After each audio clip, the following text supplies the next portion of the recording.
Good afternoon, everyone. My name is Melissa Middleholzer. I'm with the Partnership for Maternal and Child Health of Northern New Jersey with the Childhood Lead Poisoning Prevention and Healthy Homes program. Today, we are going to be talking about the topic of lead with eco-healthy childcare training. So this training was developed by the CEHN network, but we provide the education as well. So we provide education to children, parents, and professionals, professionals being the childcare centers. So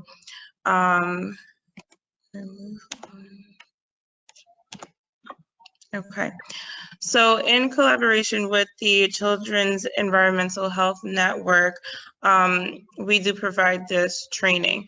So just want to talk about a little bit of their mission, our work, and it's pretty similar to what we do as well. So their mission is to protect the developing child from environmental hazards and promote a healthy environment. Some of the work they do is promote preventative research, promote sound policies, and educate. And they've been doing this for over 23 years. So children's environmental health is very important. When we talk about children's environmental health, that includes the child's surroundings, so including the air that they breathe, the water, the food that they consume, and where they live, where they learn, and where they play. This all influences children's health. Okay. So, children are not the same as adults. They have higher exposure to some toxins than adults do. And the reasons why: they're lower to the ground, they're crawling, they're exploring their world. And what do they do most of the time? They put things in their mouth. Children eat more, food, they consume more liquids than we do because their eating schedules are more constant than ours, and they breathe in more particles. They have a lack of control over their environment. So wherever they're placed, that's the environment they're in, and they have no say as to, whether they can be in a house that is exposed to lead or high toxins, etc.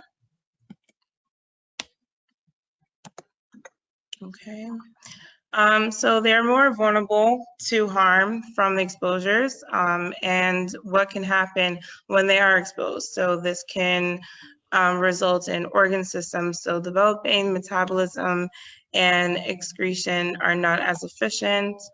Adults may suffer little or no harm from exposure to a chemical like lead, mercury, or alcohol.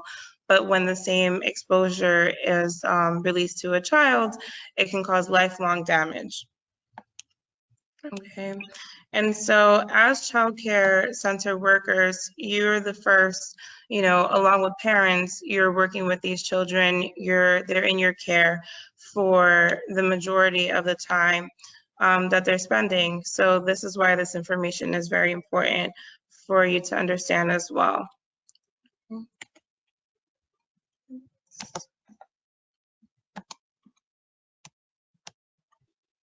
Okay, so I just want to share with you this chart here. It's called the windows of susceptibility. And as you can see, these are the weeks of gestation.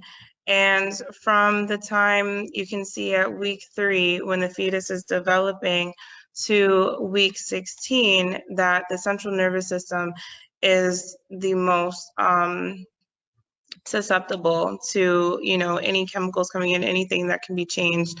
So the dark blue rather, that you see is the time of development when the window of susceptibility is, most conscious to abnormalities and defects, excuse me, developing. Okay. So this is to talk about the Toxic Substances Control Act of 1976. Since then, it hasn't been updated, but they cover 84,000 plus chemicals. And for any chemicals that are, found in exposures, they are the ones that cover that. Okay. So a chemical is assumed safe until proven otherwise. The burden of proof on the EPA is public. It's not just for the industry.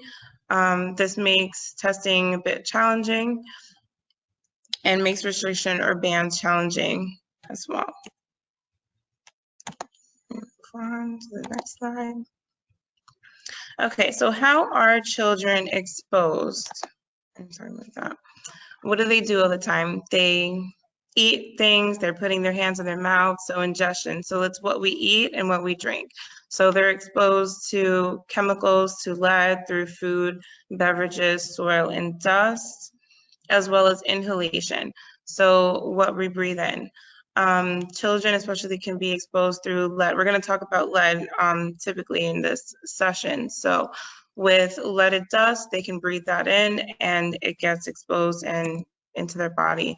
Also skin absorption and eye contact and prenatal exposures, which we'll talk about how pregnant women can expose their child to lead. Okay. So overall, with eco-healthy childcare training, we talk about different, topics, elements that we cover, but in all, these are some concerning trends. So developmental disabilities, ADHD, autism, childhood cancers, diabetes, obesity, and as you can see, where the trends kind of began and where they're, slowing down. So developmental disabilities and ADHD their trending started increasing in 1997, and they continued to increase. Autism started to increase in 2002 and is continuing to increase. Childhood cancers started early on in 1975, but slowed down towards the mid-2000s. Diabetes, as you can see, has been constant, and obesity started to slow down in 2004. Okay. Next slide. Okay. So let's talk about some neurodevelopmental and neurobehavioral disorders. So the learning disabilities have increased as 8% since 2012, and they're higher in boys than in girls. We see the ages through 3 through 17. ADHD affects over 5 million children in the United States, and the prevalence of autism is rising too. It's now 1 in 68 kids are autistic. We're going to discuss the direct connection between ADHD and learning disabilities with lead exposure in a few.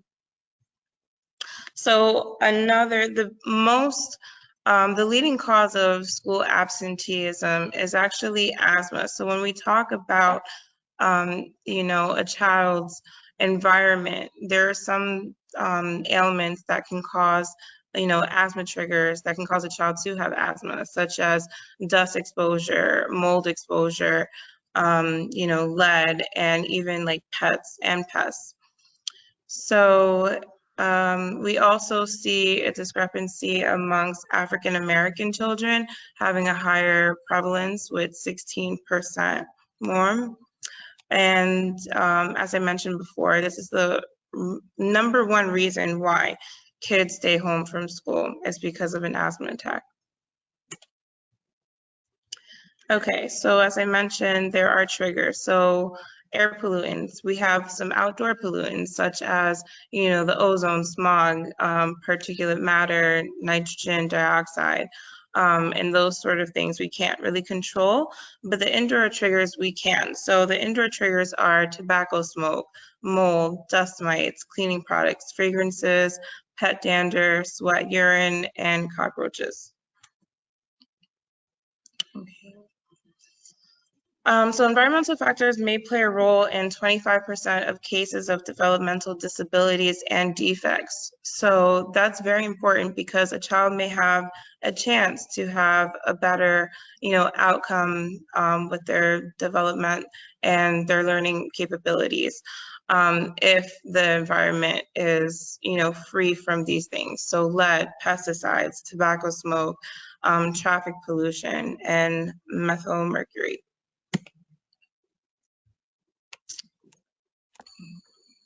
This away. Okay, so blood lead levels indicates the amount of lead that's in a child's blood. This is only tested by a doctor or in a health department. So with this chart, we see here that the blood levels over the years have been decreasing, and which is true. So in the 1970s is when they pretty much discovered that lead being in the paint was very harmful and poisonous to children. In 1978, it was banned. So we see from micrograms per deciliter in 1960 being 60 was the blood level that was most predominant, which is extremely high. And if a case like this occurs today, that child would be hospitalized and would have to go through chelation. So now you see in 1990 brought down to 10, and today there is no safe blood lead level. However, the level that is acceptable is anything less than a 5. Anything above 5 micrograms per deciliter is considered high, and there needs to be action taken.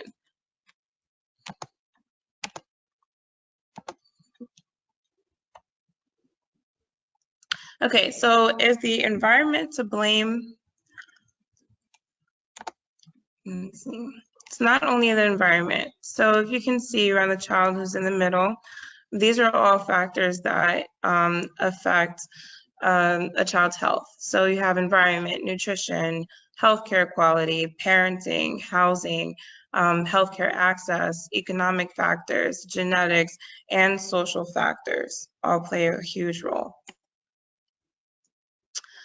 And what can we do? So we can take steps to protect children where they live, learn, and play. So as child care center providers, you want to make sure that your facility is toxic free, is safe, is regulated, and you spread the word of this education to the parents as well. Okay, so 60% of children below the age of 6 are enrolled in childcare, spending up to 40 hours per week. So they're spending a quite bit of time in childcare centers. And how well is a childcare doing? So how can you assess this? You can provide professional development to your staff. The CHN has accreditation standards. There's quality rating systems and licensing regulations.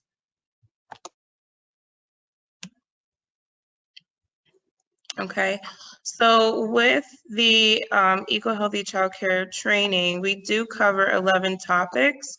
So that covers pest control, air quality, household chemicals, lead, mercury, furniture and carpets, art supplies, plastics, arsenic, radon, and garbage and recycling. Because this week is National Lead Poisoning Prevention Week, we are going to be discussing lead as a topic today.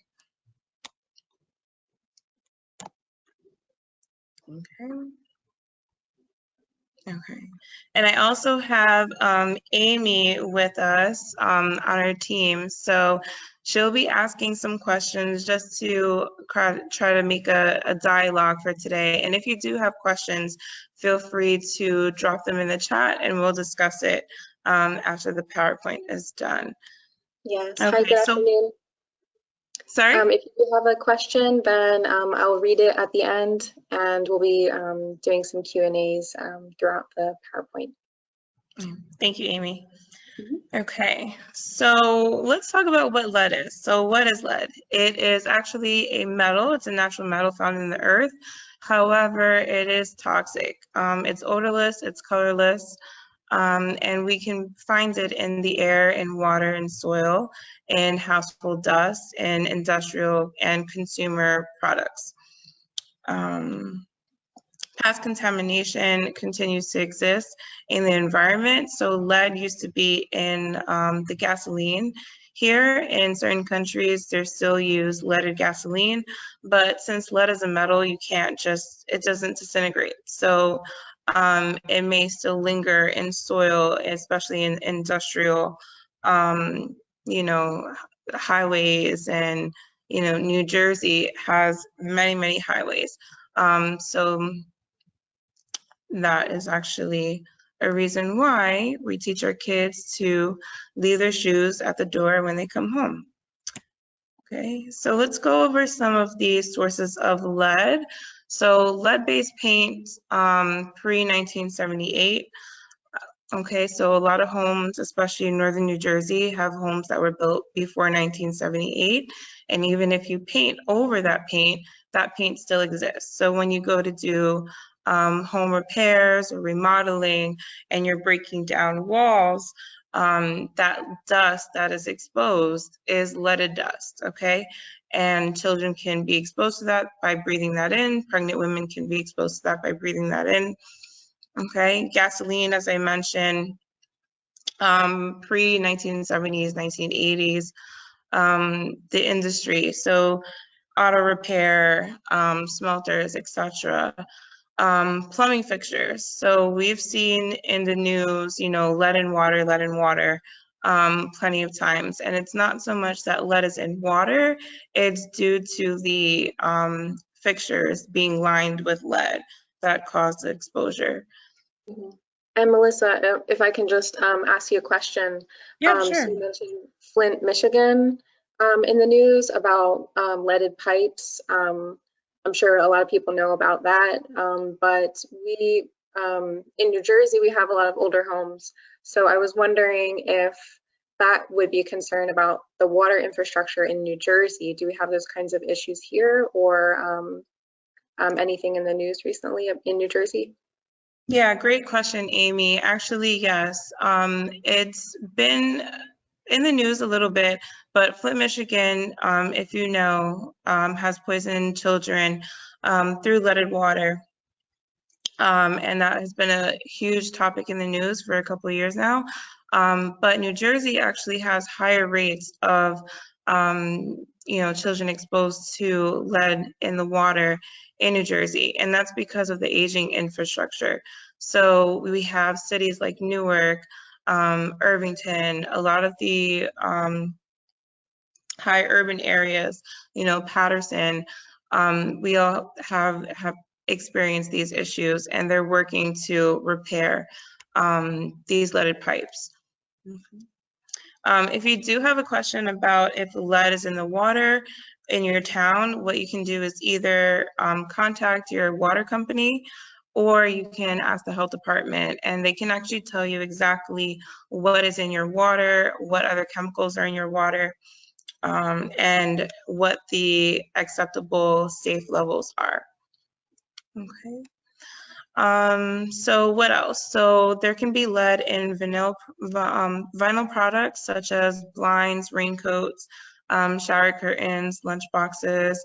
Also, imported products are very popular. We're seeing a lot as we see an influx of different cultures coming in. We're seeing a lot of cultural products, such as with South Asian countries, we'll see like, what is it called? Sindoor has lead in it. There's also spices that have lead, such as turmeric.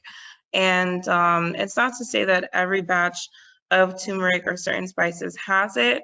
It's just coming from certain countries, it's not regulated. Okay, also cosmetics. Okay, move this out of the way. Okay, so as I mentioned before, water can have lead exposure through the plumbing fixtures. And in 1986, the Safe Drinking Act was produced using, let me move this other way, the use of pipes, fittings that, pretty much cannot contain lead anymore. Let me see. Also, if you are concerned about lead in the water, you're not sure what type of fixture you may have. You want to run cold water for about a minute to 2 minutes before use. And the reason why you want to use cold water is because it will not leach off lead. And you also want to flush out the water that's just been sitting in the pipes. Okay, and water containing more than 15 parts per billion of lead is unsafe to drink. So when you do check, if you get in the mail, sometimes your water company will send you a report, monthly of what's in your water. If you're reading that and you see the parts per billion, now you can understand that, if you see anything that is more than 15, then it is unsafe to drink.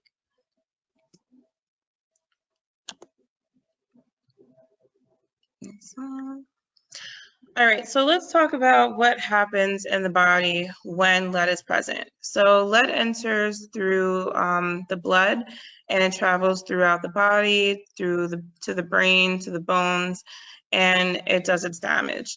So lead is a probable carcinogen. It also causes decreased IQ, brain disease, seizures, coma, and it has a direct link to ADHD, which is attention deficit hyperactivity disorder. So kids with this, you'll see that they're hyperactive, they're jumping off walls, they can't focus, they're, have trouble in school a lot. And that can be caused by lead exposure.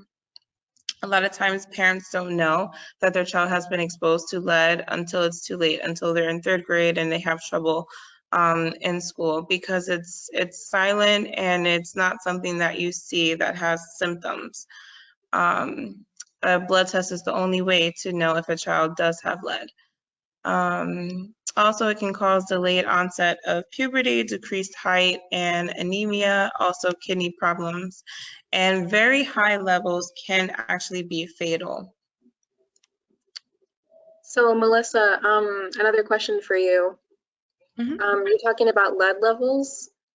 So it says very high levels can be fatal, but what level is considered safe? If a child goes and gets a blood screening, what can parents and family members look out for with those levels?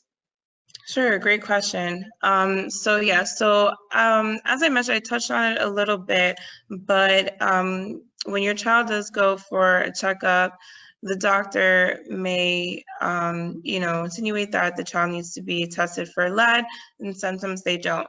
As a child, as a parent, and as childcare workers, you should advocate for the child's health. Definitely know what the number is. So anything above a blood level of 5 is considered high. Anything under 5, the doctor is not going to, pretty much mention it. However, we do see that research shows that even levels of 2 to 3 over time can decrease a child's IQ. And when we talk about very high levels, so anything that is above 40 is extremely high. And if a child has a blood level of 40, they need to be hospitalized and undergo chelation. All right. Okay, so why would children be at risk? One, their absorption rates are much lower than adults. They may be picky eaters, and they're absorbing more lead if they have a poor diet. So especially with lead, so lead competes with iron, and also with the uptake of iron, you need calcium, you need vitamin C. And so these 3 minerals are very important. If a child isn't getting enough iron, vitamin C, calcium, they're definitely at more risk for lead exposure. Also, pregnant mothers can pass lead through the placenta to her baby. So we've seen cases where, pregnant mothers have cravings, and we all know pregnant mothers can have some crazy cravings. In my line of work, I've seen that, mothers admit to eating soil, pica, and for different reasons. It could be a craving, or it could be another reason to which they, with their beliefs, to connect their unborn child to their country of origin. And as we know, lead can be in soil. So definitely there have been times where babies are born with high levels of lead as it is. Also, hand-to-mouth behavior. Kids put everything in their mouth, especially from between the ages of 1 to 2. They're exploring their worlds. They're, chewing on things, especially when they start to teeth. Also, lead, when it's oxidized with other ingredients in the paint, gives a sweet taste. So if you see chipping paint, especially around a windowsill or in a closet, if a kid is quiet, there's something up. So there have been times where you'll see children will chew on a windowsill or pick at, the paint chips in a closet or on a wall because it has a sweet taste. Symptoms can be easily overlooked. As I mentioned, you can't tell if a child has lead poisoning by looking at them. It's something that affects their brain over time, and the only way to check is through a blood level test. Okay. Melissa, just another question about children being at risk. So I learned through painting a picture. And so if you can just kind of explain or describe what happens, if a child gets lead and puts a paint chip in his mouth or her mouth, what actually happens in the body once it gets into the body? Yeah, so a child puts a paint chip in their mouth, and it could be just as little as that one paint chip that may affect them. So it first hits their bloodstream. It travels through the blood and into the blood-brain barrier, goes to the brain, and it does its damage. It also damages the bones. So lead can be stored in the bones, and that causes developmental issues where they might not grow to be as, tall as they should. And it also affects the frontal lobe of the brain. So which is why you'll see a correlation between ADHD and attention as well as decision-making issues. Okay, I hope that answers that question, Amy. Let's move on to the next slide. Sorry. Okay, so this is showing a chart between IQ points and blood level in children under 6. So as you can see on the left side, they're decreasing by, increments of 5. So 5, 10, 15, 20, 25. And in the on the top, we see the blood levels. So as you can see, there's a direct correlation between the blood levels increasing and the IQ decreasing. Okay. All right, so what are some things that we can do? Number one is to get the child tested for lead. There are some childcare centers that require a lead test before the child can enter. And I think that's a great idea. It's actually on the same immunization form. It just tends to be at the bottom and overlooked.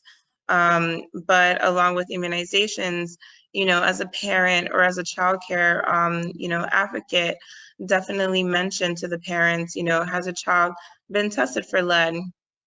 If they are, 1, 2, 3, 4, we definitely recommend that children get tested once every year from the age of 1 all the way until 6. And the reason why is because they're more susceptible, their bodies are still developing, and they can be exposed. Maybe they may have not been exposed at 1 and 2, which is required by law, but they may be exposed through a toy or some cultural factor, or moved into another home that has lead exposure at the ages of 3 to 6. And test facilities for contamination. Does your facility have clean water? Is the water, are the water levels drinkable?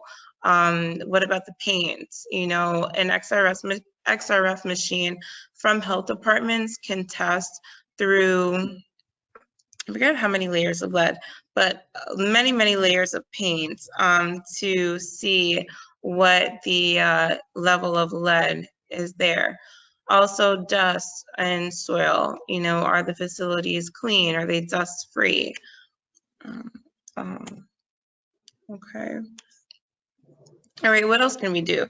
We can maintain paint. So if you do see chipping paint around a windowsill, or in a closet or on a door or something, and you don't have the means to repair it right away, a good rule of thumb is just to place like duct tape over the area so that it's not exposed until you can get it properly repaired. Also, clean floors, windowsills, and play areas.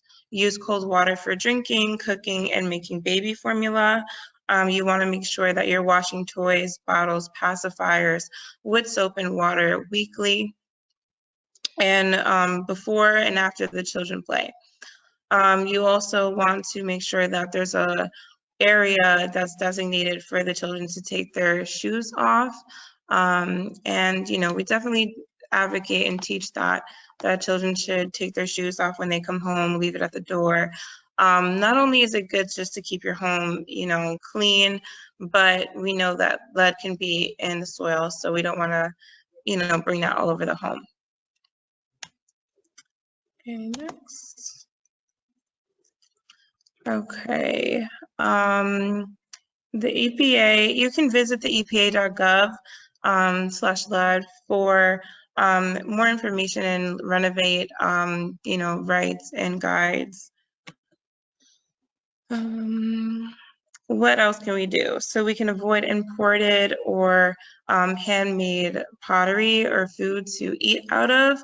So a lot of pottery, especially pottery coming from Mexico, has high levels of lead, and we have seen that if children eat out of those pottery, they do tend to have higher levels of lead. If it's just for decoration, that's fine to have it in the house. You don't have to completely get rid of it. Also, avoid children's low quality metal jewelry. So jewelry that's coming from, dollar store, or, they may just be contained with lead.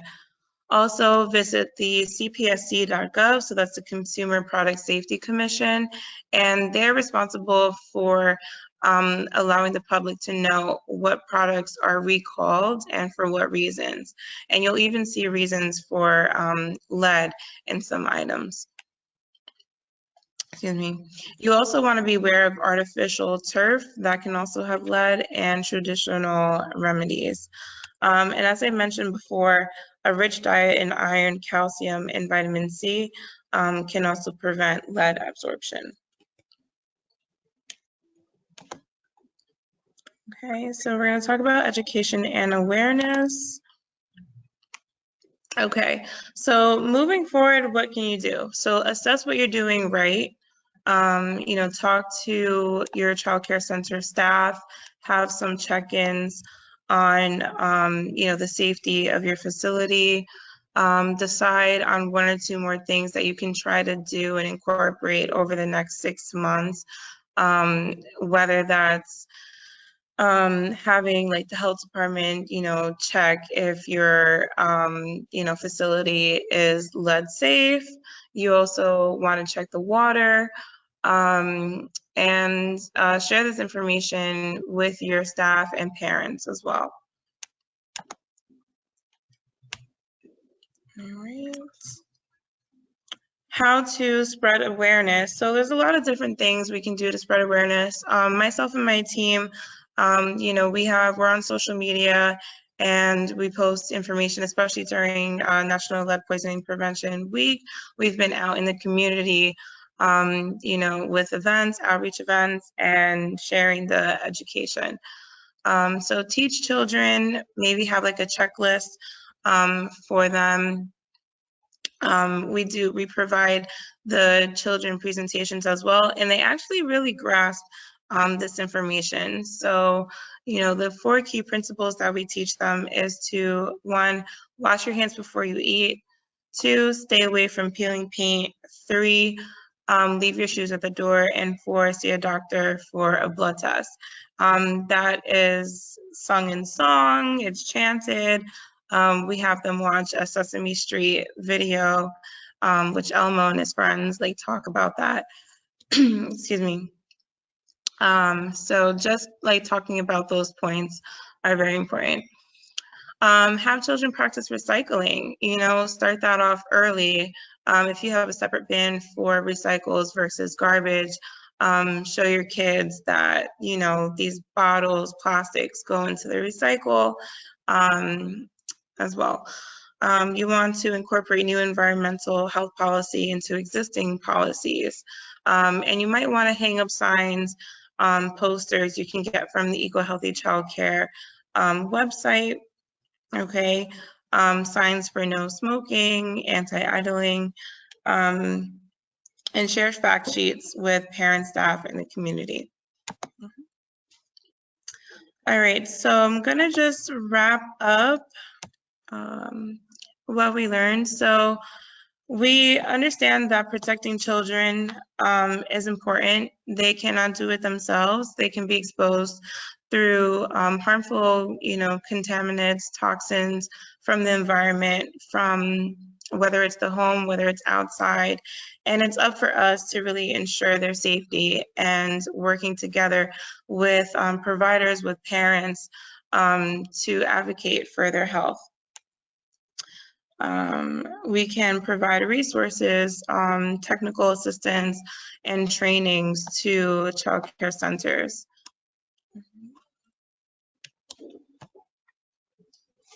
Okay. So the EHCC program has had many awards. You can check out their website. And as I mentioned, we are not working for the Eco Healthy Childcare program, but we're in collaboration with them. In 2006, they were awarded a National Recognition Award from the US EPA as well. Okay. So it's a good note to mention that, if your facility is, Eco Healthy Childcare, safe, there's posters that you can put up and it looks reputable from, on your websites, to your parents, just to mention that, you have been partake in this training and you understand, some guidelines of how to keep your facility safe, how to keep your children safe, etc. Okay, for continuing education units, you can visit the cdc.gov/TCE online. You can create an account and there's courses that you can take which will enable you to receive continuing education units.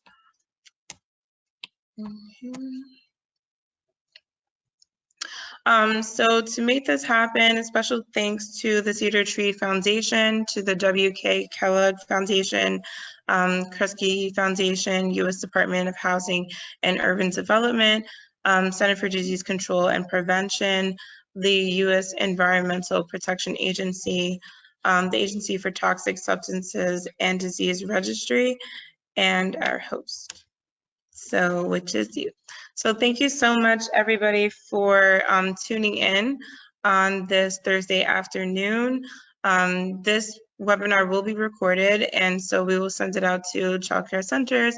If you or staff that you know did not be, was not able to be present, you can check out this webinar in the future. If you want to reach out directly to the Eco Healthy Childcare, you can contact Hester Paul. His email is right here, Robin Joseph, and myself. So my email is located there. If you have any questions about our programs, if you would like us to come out and present, so we do virtual workshops as well as in-person workshops. So let us know and check us out on social media as well. Okay, so with that, I will conclude our workshop, and I want to thank you all for participating. Check out the Partnership for Maternal and Child Health of Northern New Jersey for more programs. Again, this is the Childhood Lead Poisoning Prevention and Healthy Homes program.